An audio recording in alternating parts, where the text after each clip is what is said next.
Good afternoon. The Secretary General will update you on the second day of the meeting of NATO foreign ministers, and then we'll have time for a few questions. Secretary General. Good afternoon. We have just finished a substantive meeting of NATO foreign ministers to prepare for the Vilnius summit in July. We welcomed Finland as our newest member, and Minister Haavisto took up Finland's seat among NATO allies.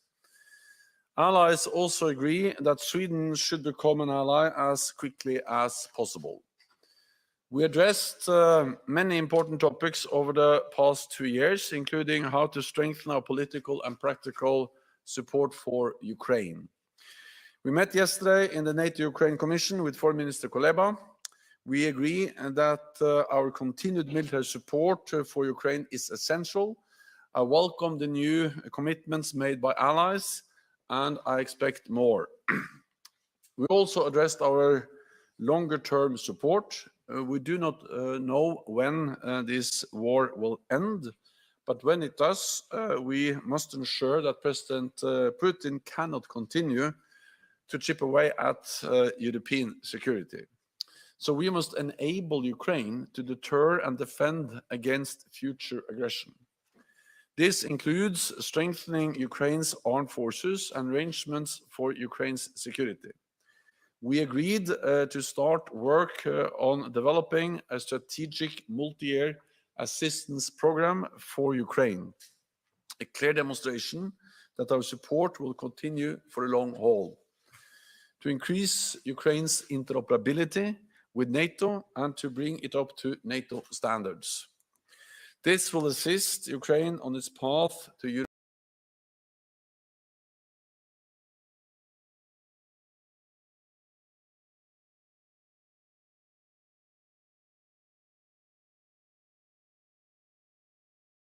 A clear demonstration that our support will continue for the long haul, to increase Ukraine's interoperability with NATO and to bring it up to NATO standards.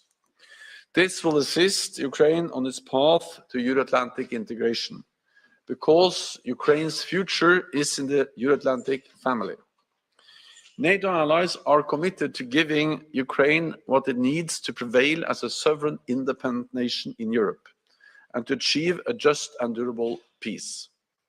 At the same time, we will continue to support our partners facing pressure from Russia, including Moldova, Georgia, and Bosnia-Herzegovina. We also discussed the threats and challenges in the Middle East and North Africa, including instability, terrorism, and the growing activities of Russia and China. We will continue to work closely with our partners, including Mauritania and Tunisia, to help them build up their defense institutions and stabilize their countries. To keep our people safe in a more dangerous world, it is essential that we invest more in our defense. So today, ministers also addressed progress on defense spending. At the Vilnius summit, I expect allies to agree an ambitious a new defense investment pledge with 2% of GDP as a floor, not the ceiling. For our final session, NATO's Asia-Pacific partners, Australia, Japan, New Zealand, and the Republic of Korea, joined us, together with the European Union. We discussed the global consequences of Russia's war against Ukraine. Bueno, el primer anuncio que nos hace Stoltenberg nos dice, ya nos lleva diciendo mucho tiempo que en la siguiente cumbre de la OTAN, en la que se va a celebrar en Lituania este verano, se va a hablar de ese objetivo del gasto en defensa del 2% del PIB y ojo, porque ahora acaba de decir algo nuevo, dice que ese 2% del PIB de objetivo va a ser tratado a partir de la cumbre de julio como un suelo, es decir, como un límite a la baja. No se va a poder invertir en defensa, gastar en defensa menos del 2% del PIB. Va a tener que ser siempre más de ese 2%, que no va a ser un límite al alza, sino un límite a la baja. Está hablando ahora de la guerra en Ucrania. Seguimos escuchando. Props up Russia's economy. China and Russia are also stepping up their joint military activities in the Indo-Pacific region. Allies have been clear that any provision of lethal aid by China to Russia would be a historic mistake with profound implications.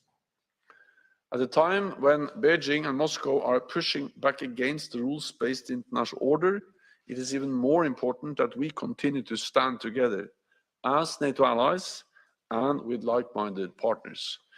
And with that, I'm ready to take your questions. We'll start with the BBC in the third row.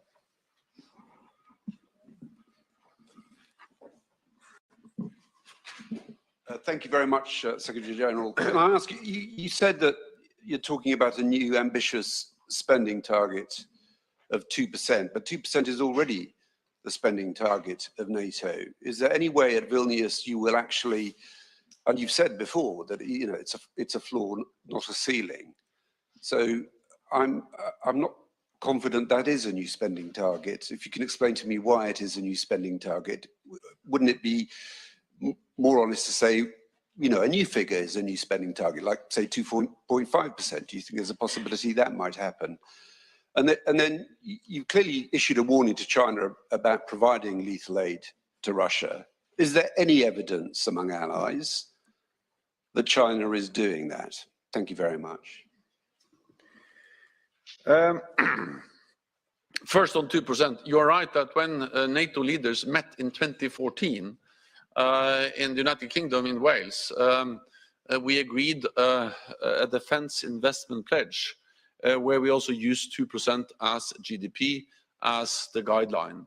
But then we refer to 2% as something we should strive towards, move towards. So it has been interpreted by many allies as something that is more like a ceiling, something we should move towards, which is actually the language we use in that statement or in that pledge agreed in 2014. Since then, actually, allies have come a long way, because since then, all allies have increased defense spending. And this is significant because until 2014, the majority of NATO allies across Europe and Canada actually were reducing defense spending every year. So what we managed with the pledge we made in 2014 was to turn the corner, not going down anymore, but actually start to go up. And all allies have increased the defense spending. More allies meet the 2% guideline or are spending or are at 2% or above. But many allies are still below. And some of them also then refer to, well, this is something we should strive towards, not a kind of requirement.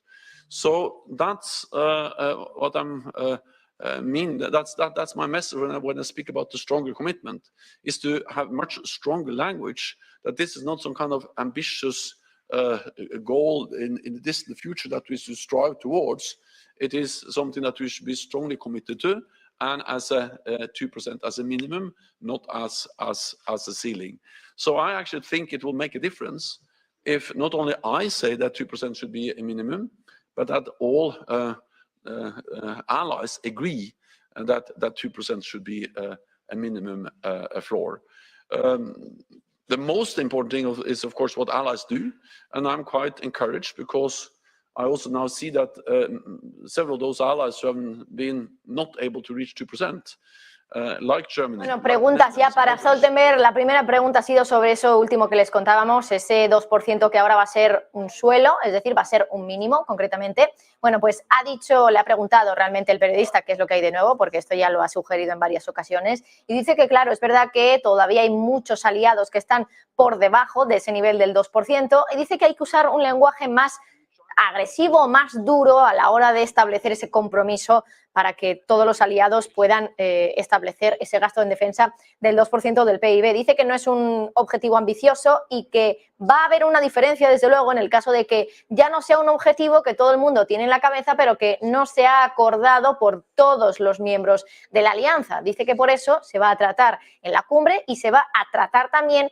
de hacer que todos los miembros de la Alianza Atlántica, los 31, Finlandia también incluida, pues establezcan ese 2% del PIB del gasto en defensa como un mínimo, como un suelo, y no como el objetivo simplemente a llegar y que no se aumente ese gasto en defensa desde el 2%. Sigue hablando Stoltenberg. They signed just weeks before the invasion a partnership agreement where they state clearly that the partnership between Russia and China is without any limits, a partnership with no limits. And then we of course also know that China is propping up Russia's economy. So this is of course of concern, and we need to be clear on these issues in our engagement with China. The Economist. Anton LaGuardia of The Economist. I was wondering whether you could be more precise in some of the wording that you use. You say that Ukraine's future is in the Euro-Atlantic family. Does that mean that NATO's future is in NATO, and when? What does the multi-annual program for Ukraine to help integrate it further mean? How is that different from what is being done today to help Ukraine defend itself? And last, on China, what do you actually mean by saying it's a big mistake with profound consequences if China were to provide lethal aid? What would the consequences be? Thank you. First, on NATO and Ukraine. NATO's position is that Ukraine will become a member of the alliance, and that position has not changed. But we know that there are at least two things you need to address to make that possible.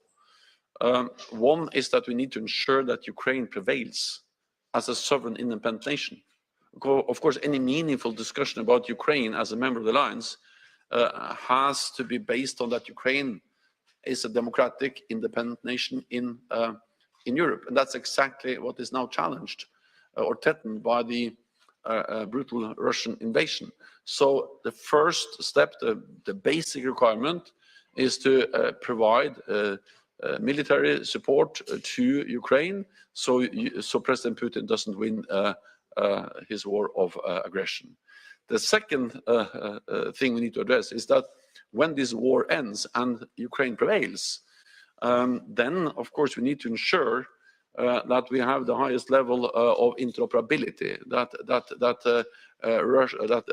Ukraine is able to move from Soviet-era standards, doctrines, ways of operating their armed forces. This transition has started, but we need more, and we need to implement it quicker. And therefore, the difference between the current support that NATO and NATO allies is providing to Ukraine is that's to meet the immediate needs. Allies are providing, of course, weapons, military support. NATO is also providing a lot of non-lethal support, but that's to address the immediate needs to help Ukraine now. This program is more long-term perspective. That is about building the institutions, helping with the transition, the interoperability, the standards, the doctrines, all of these things that we need to have in place also to move towards membership. So that's in a way the difference. Then the second question was China. Well, as a consequences, I think I will only limit myself to say that it has been made clear by several allies, also the biggest ally, that there will be severe consequences.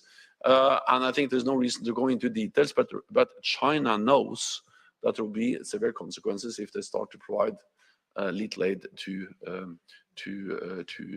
Ukraine, to Russia. Sorry. Okay, we'll go to the Kiev Independent.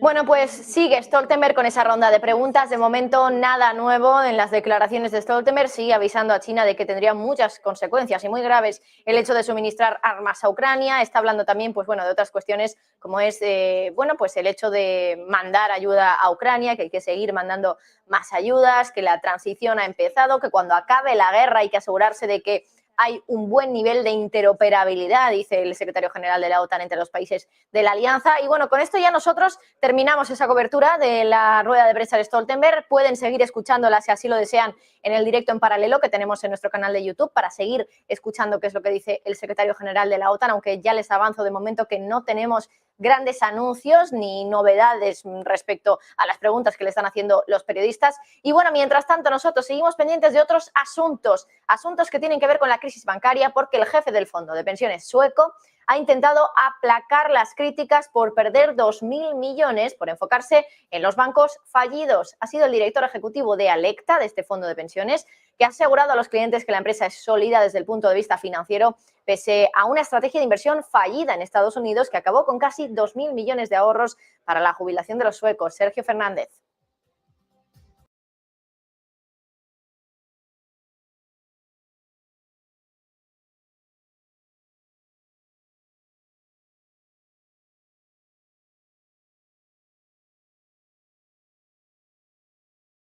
The US is also now in the process of delivering Abrams. This comes on top of the, for instance, the Marders, which is infantry fighting vehicles, the Bradleys, which is US infantry fighting vehicles, and it is this totality that provides the Ukrainians with the capabilities they need to retake land, to further push back the Russian forces. It is for the Ukrainians to make the operational decisions on exactly how and when. Our responsibility is to help them. On Belarus, well, Belarus has been and continues to be a platform which Russia uses in its aggressive actions against Ukraine. They launched part of the invasion from Belarus, and they have launched several airstrikes from Belarus. Our message to Belarus is, of course, that they should not be directly involved, and we will just continue to provide Ukraine with the support they need to fight against aggression and to win this war. Okay, Sedef. Thanks. Secretary General, I have a more general question on China. As the view on China changed, are you ready to change, or is NATO ready to change the strategic concept towards China? No, the reality is that the strategic concept we agreed in Madrid reflects NATO's, or should I say, a new recognition of what China means for our security. Because I think we need to realize that NATO has come a long way when it comes to China. In the strategic concept we had until last summer, China was not mentioned with a single word. Then in the strategic concept we agreed in Madrid in June last year, we made important decisions. We don't regard China as an adversary, but we state clearly in the strategic concept that China's assertive behavior poses a challenge to our interests, our values, to our security.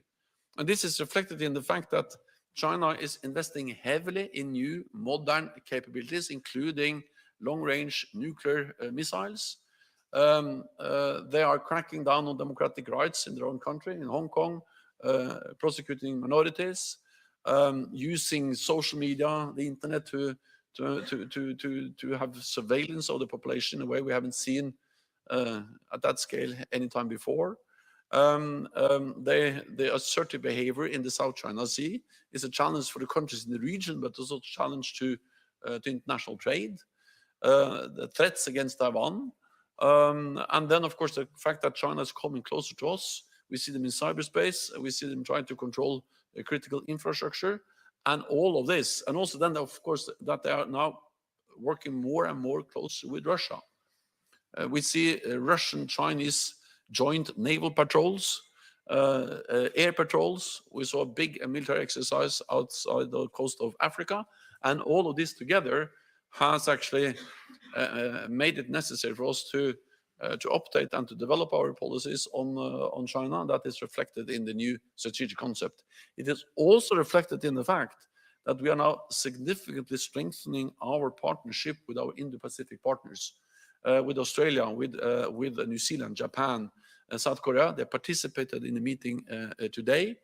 For the first time ever, we invited the heads of state and government to participate in our summit last summer.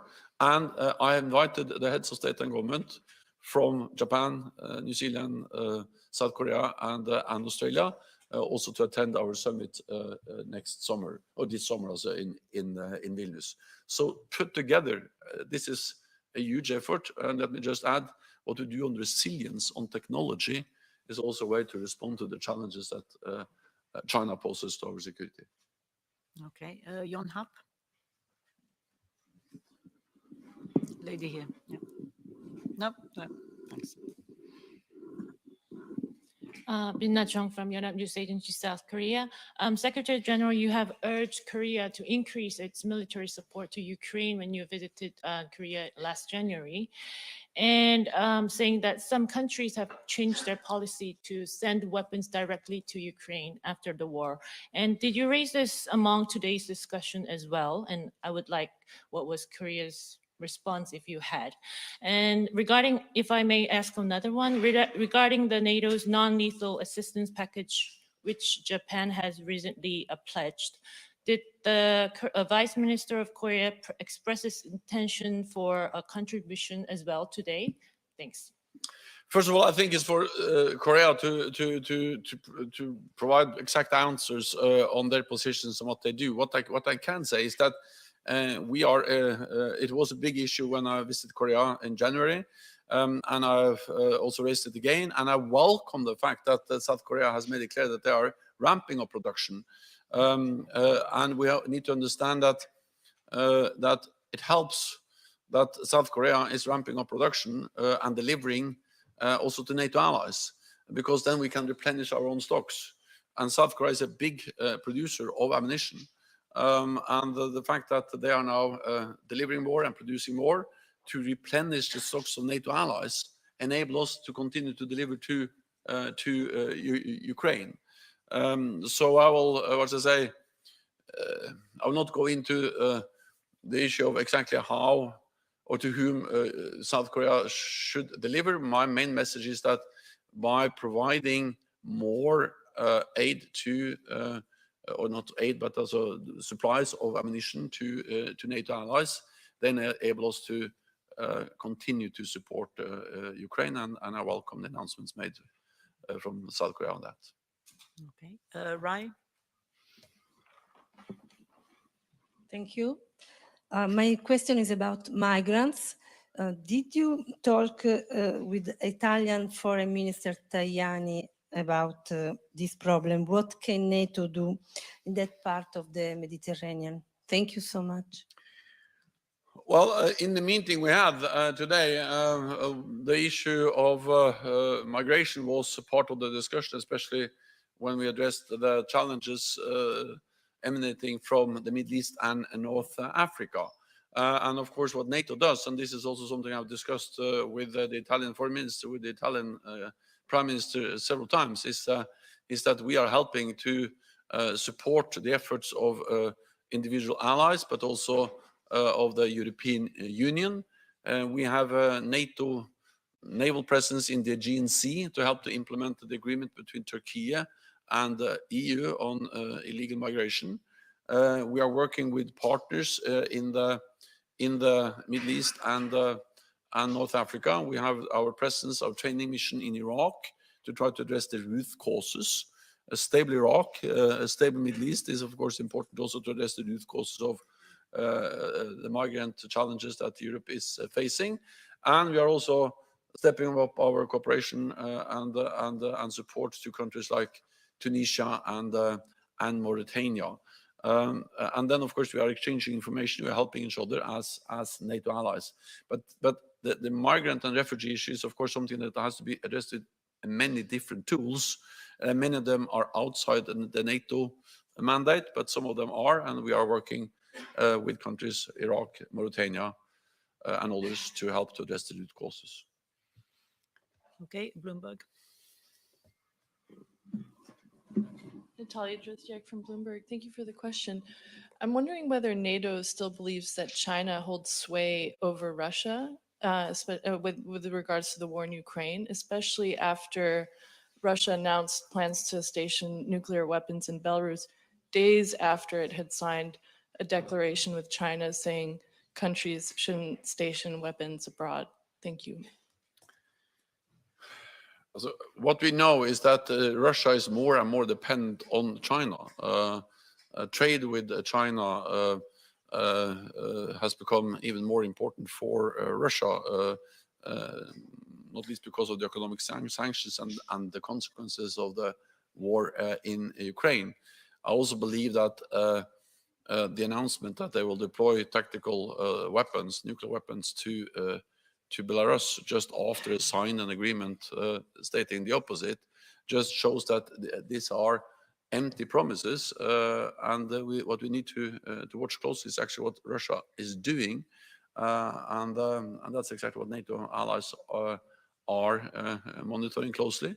So far, we haven't seen any changes in the Russian nuclear posture that requires any changes in our posture, but we remain vigilant. We will follow closely what they do, and we have increased our presence in the eastern part of the alliance to remove any room for misunderstanding, miscalculation in Moscow about NATO's readiness to protect and defend all allies. And we do that not to provoke a conflict, but to prevent the conflict, to prevent any military attack on NATO allies. Okay, we'll take one last question from Politico. Thank you very much, Lily from Politico.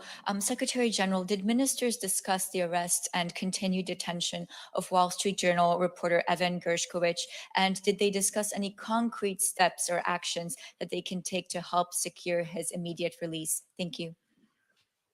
My message is that the Wall Street Journal journalists should be released, and this is about freedom of the press and the importance of journalists to be able to operate and to ask difficult questions and to do their work. And many other allies have expressed exactly the same call on Russia. Thank you very much, colleagues. This concludes this press conference.